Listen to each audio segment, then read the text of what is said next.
back. Lior, Ben, Lucci, hello. Today, we're talking about a new tool that we haven't talked about just yet on this channel.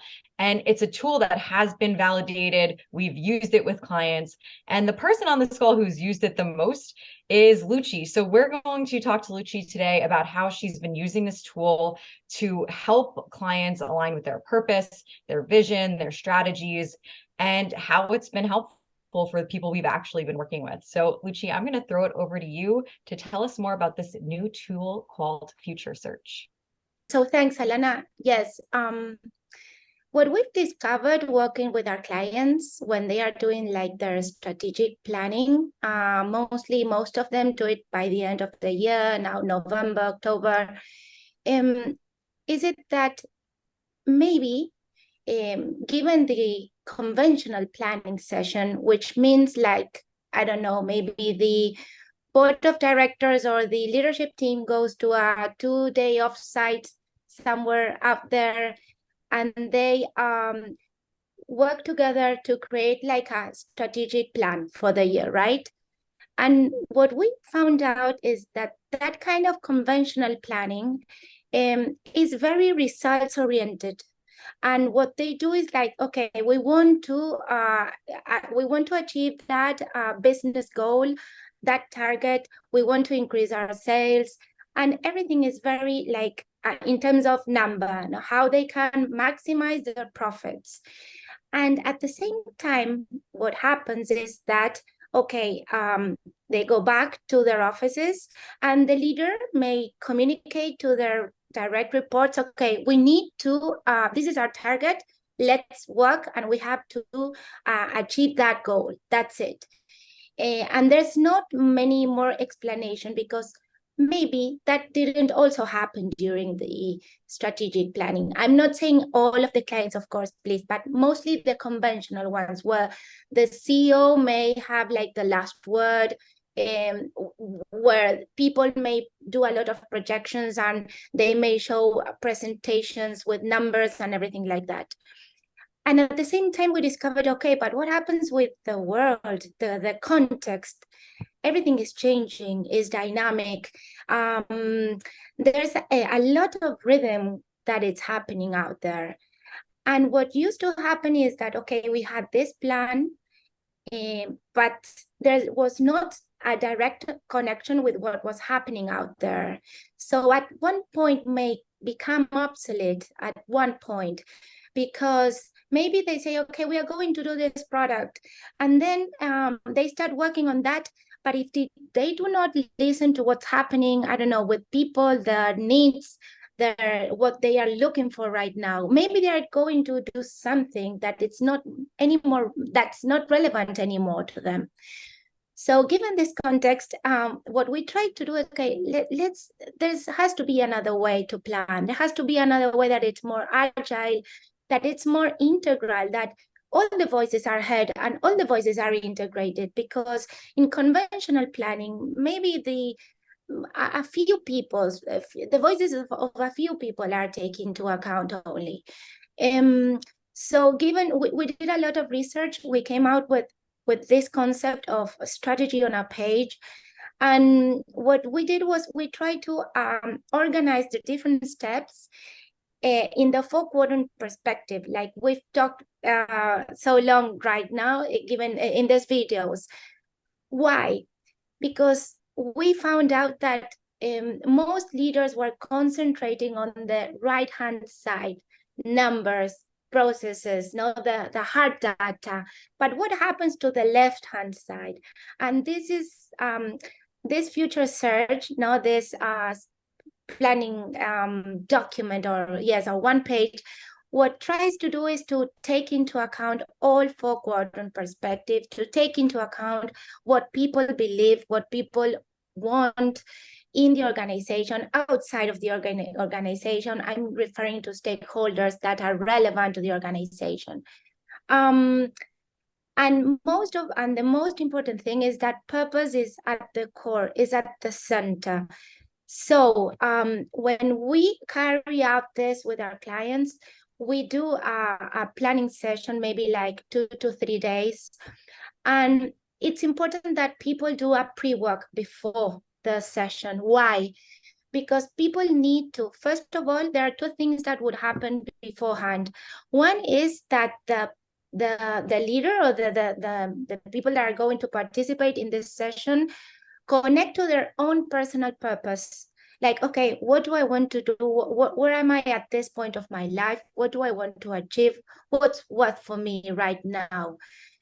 They need to be clear about the purpose, and at the same time we want to hear the stakeholders point of view or perspective. So there's an online survey that is carried out to all of the stakeholders, and then when we receive that information, we analyze that so that during the session that is integrated. So it's not okay, what happened? No, it's everything is integrated, and there's no time to, okay, I'm going to show you this. These are my numbers. This is what, and a lot of slides from a PowerPoint presentation. So we do that as a pre-work, and then we gather together. The amount of people that can participate in this session, maybe it depends on what everybody on the team, what they want to do. The more people, the better. It's more perspectives, and so it's more broad and more complete. And that's what we are looking for, no? More comprehensive and more broad what we are doing, and more relevant to everybody. So, okay, the first step when we are there in the session, what we do is, let's see what is our purpose. Many organizations or leaders or direct reports, when you ask that question, maybe they do not have clarity on the purpose of the organization nor the purpose of the team. This can be done with an organization and at the team also. So that's a powerful question. If it is not clear, if there is no alignment, then that is the moment, okay, let's define our purpose. Why is the organization here? Why the world needs us? What would happen if we do not exist? Would the world miss us? Would there be something that's needed and we are not here? So the higher purpose, when it's that very high, it's something that it's more important than the team itself, than the organization itself. So so once the purpose is identified or defined, the second step is to, okay, what's the one thing? This is also a powerful question, like the one thing. And the idea is, what is it that we need to do in order to fulfill our purpose? What do we have to do? And it's also like not think about it like very a detailed goal that it's in the short term. This is more like in the long term. The idea is to think, what do we have to do in the next 5 years to accomplish our purpose? What do we want to do? Once you identify that, you move to the third step, which is personality. That is, how do we want to be? This is like our brand identity. What do we want our clients, our stakeholders to, when they look at us, that what we want them to see from us? So that's like the identity. Then you look into the principles. These are like our values. These are the things.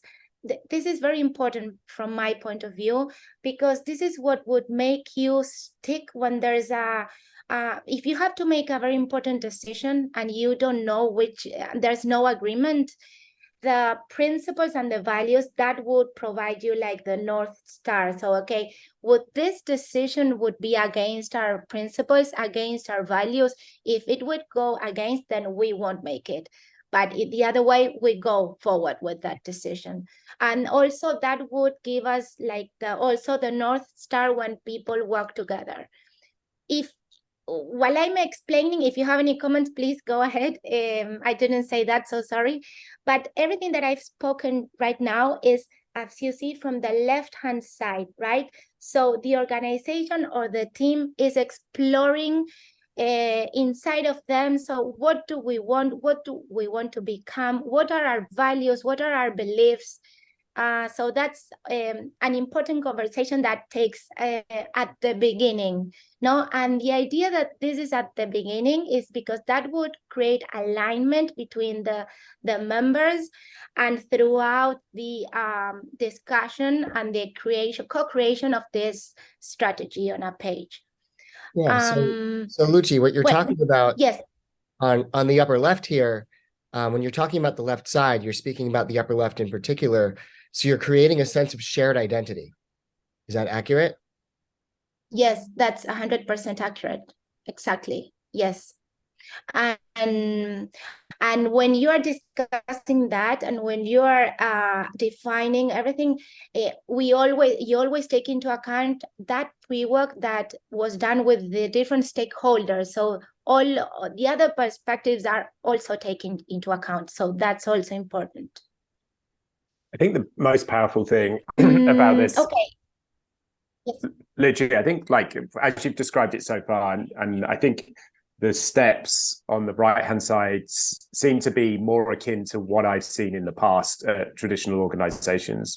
But I think the power of how this is laid out and what you're doing here, in the most simple form at least, is like providing the why and the context. Like, I think a lot of organizations I work with, they might be clear about the context on January 1st, but by June 30th, they've completely forgotten it. They just know what the KPIs are and what they're doing, and everything else is gone. And I think what you're suggesting is this is kind of a living document that is always kind of reviewed, and it always provides context to everyone involved. So it's the power for me, just in its most simplest form, is being able to refer back to this and saying, okay, why? And you've done that beautifully in these kind of in fitting it into the quadrants and making it into a personal thing. But it's, for me, like, okay, now I understand what I'm doing, and I can challenge whether it's still valid to do that or not. Yes, Ben, like, it was a lovely summary. I think I'm completely aligned with you. And one of the words that you've said, like a living document, that's exactly what it is. It is something that you need to go back all the time to see if there's anything that needs to be adjusted. Maybe there was an important change in the organization or in the market. Something happened. Okay, let's go back. Let's adjust. And that is something that makes it more relevant to the work, to the strategy of the organization. It shapes culture as well. Doing this exercise is something that the process itself is a symbol of the culture. If you take into account what I've said, then I am understanding, okay, this is part of the culture. They listen to me and they take that into account. So this practice of going back, of revisiting also purpose, is it still relevant? Maybe we missed something when we discussed this? Do we need to include like a principle that we forgot to include? So, like, completely and aligned with what you've said. So I wanted to ask, it is such an awesome idea to revisit this and to change as things change. Like Ben said, we might land on this in January, and come June, it's different. I'm curious, in your experience with the people that you've worked with, do they have a hard time with changing things because they thought, oh, we set this in January, it can't change? Or do you find that sometimes people struggle with wanting to change this document, say, a few months later? Mostly what I've seen, they may struggle because of this maybe convention. They are trying to move to do a shift in their mindsets, so being maybe more conventional and moving to this. However, what they do adjust a lot is the last step, that is about tracks. That's like one of the things that also is key, because you get out of this planning session with, okay, who is going to do what by when? And they would go back there and maybe, or they would add tracks, or they would, I don't know, change the owner of that track. That is something that they go back and work on it. So they do not struggle about that. And it's like an ROB working, not during the year. So, and mostly purpose, one thing, those core things may still be more like as it is. I've not seen like in the middle of the year, maybe they would change something so critical. Okay, got it. Thank you, Luci. Anything else, Luci? I know I interrupted you with a question, but is there anything else that you want to wrap up for this? Okay. Okay, no, just to wrap up, the idea is that then you would move to the other steps in the lower hand side, left hand side, which includes stakeholders and where do we want to play. And then everything on the right hand side are more like numbers, KPIs, our 1 year goal, midterm goals. And by the end, when you move to the lower right hand side, are these working teams or tracks.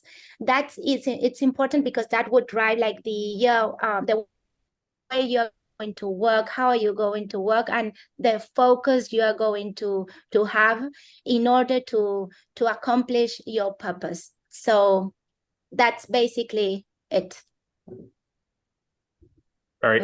This is amazing. Sorry, Ben, what were you going to say? No, very cool. I'd seen a version of this before, not laid out in the quadrants, and I think the kind of the context that gives me now gives me more confidence to use this tool. And I think I've seen similar things, but I think this journey that this tool takes you on,